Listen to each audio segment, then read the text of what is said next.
Dear students, आज हम आपके लिए लाए हैं आपकी पाठ्य पुस्तक बसंत भाग 3 का पाठ 4, जो कि एक बहुत सुंदर कविता है जिसका नाम है दीवानों की हस्ती।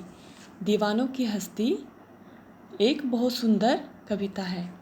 इस कविता के रचयिता भगवती चरण वर्मा जी हैं। तो आइए कविता की शुरुआत करते हैं। लेकिन हम उससे पहले यहाँ यह जानना जरूरी है कि इस कविता का भाव क्या है। कविता का भाव क्या है? जैसा कि हमें कविता के शीर्षक से पता चला है कि कविता के किसके बारे में है, किसकी हस्ती के बारे में है। हस्ती यानी जिंदगी या स्वभाव। वह स्वभाव किसका है? दीवानों का। दीवाना यानी यहाँ पर कवि ने दीवाना किसे कहा है?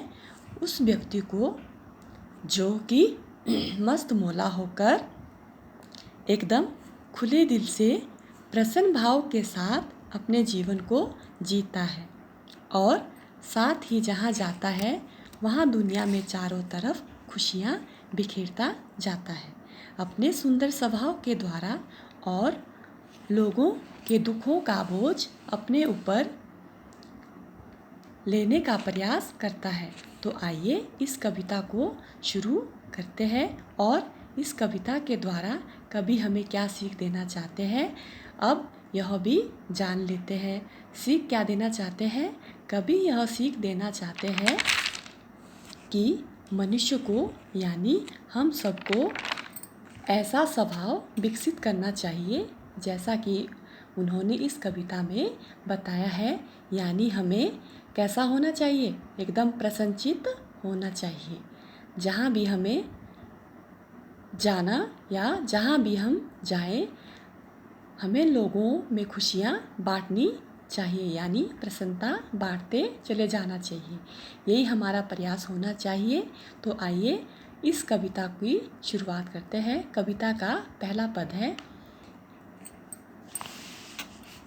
हम दीवानों की क्या हस्ती है, आज यहाँ कल वहाँ चले, मस्ती का आलम साथ चला, हम धूल उड़ाते जहाँ चले। तो इस पहले पैराग्राफ में कवि क्या कहना चाहते हैं?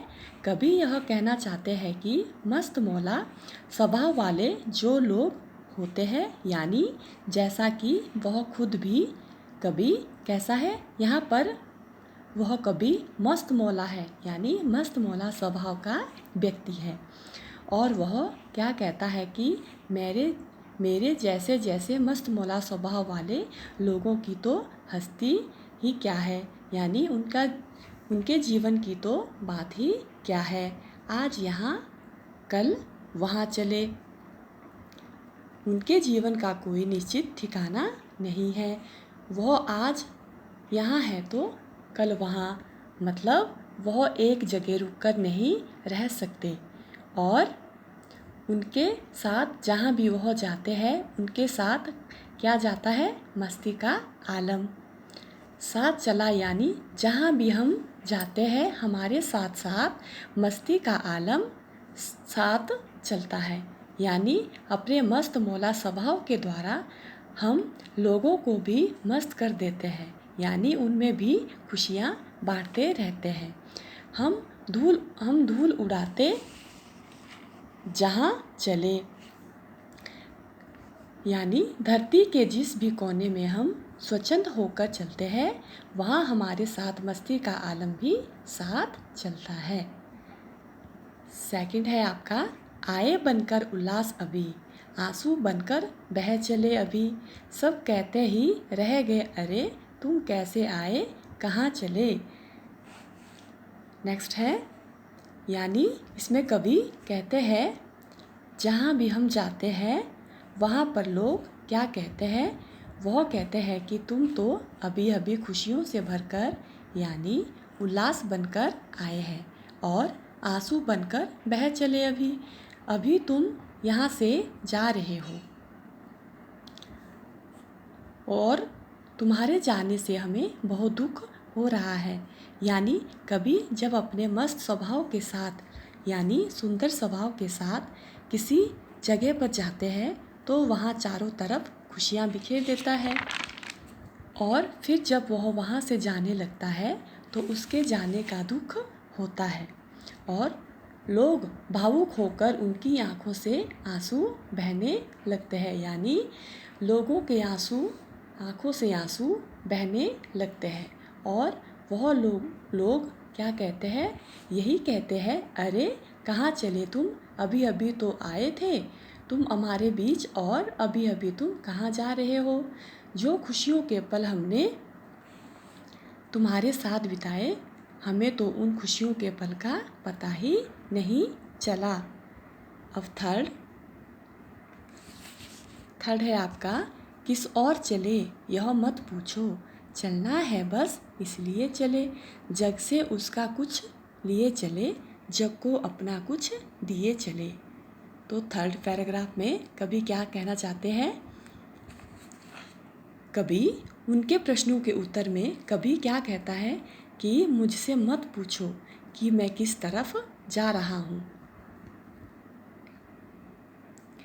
कवि कहते हैं कि मुझसे मत पूछो कि मैं किस तरफ जा रहा हूँ, किस और जा रहा हूँ। तुम यह मुझसे मत पूछो, मैं जा रहा हूँ क्योंकि मुझे चलना है, इसलिए मैं चल रहा हूँ। मेरे जीवन का लक्ष्य क्या है कि मुझे चलते ही जाना है। कहाँ जाना है, क्यों जाना है, किसके लिए जाना है, इन सब बातों से मुझे कोई मतलब नहीं है।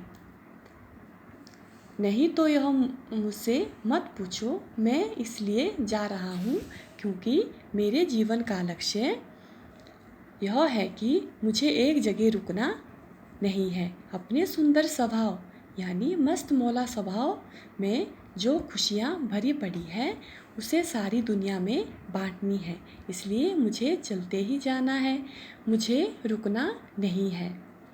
सब जगह जाना है इसलिए मैं चलता ही जा रहा हूँ। जग से उसका कुछ लिए चले, जग को अपना कुछ दिए चले।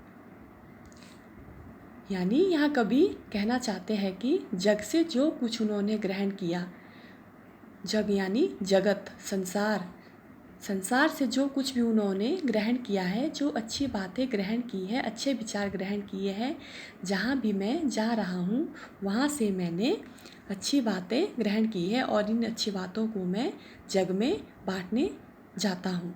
जग को कुछ दिए चले यानी मेरे अंदर जो अच्छाई भरी पड़ी है वह मैं संसार को देता जा रहा हूँ। तो डियर स्टूडेंट, यहाँ पर आपके चैप्टर नंबर 4 दीवानों की हस्ती के 3 पैराग्राफ कंप्लीट हो चुके हैं। नेक्स्ट 3 करेंगे हम सेकंड वीडियो में। Thank you.